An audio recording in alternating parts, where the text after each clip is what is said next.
Ultimate le procedure della gara d'appalto portata avanti dalla Centrale Unica di Committenza della provincia di Vicenza per i lavori all'Istituto Comprensivo Rodari di Rossano Veneto di efficientamento energetico. Una serie di interventi ad hoc per migliorare e adeguare alle norme gli edifici scolastici di elementari e medie. Per un appalto di 1.258.000 euro, ai quali aggiungiamo anche i 222.000 euro del cofinanziamento comunale, mentre 1.258.000 sono finanziamenti europei tramite l'asse regionale, per rifare completamente quelli che sono gli infissi della nostra scuola elementare e media a Rodari e il cappotto esterno.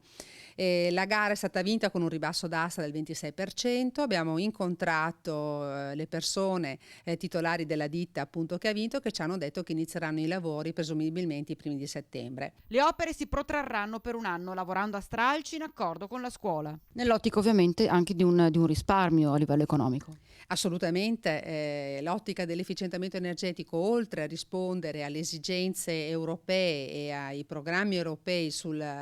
ridotto consumo energetico, andrà anche ad incidere in modo pesante su quelle che sono le bollette comunali, perché sia il cappotto esterno che la possibilità di avere nuovi infissi tecnologicamente all'avanguardia, sia la revisione totale del gruppo caldaia con tutta la revisione che è già stata fatta, perché i lavori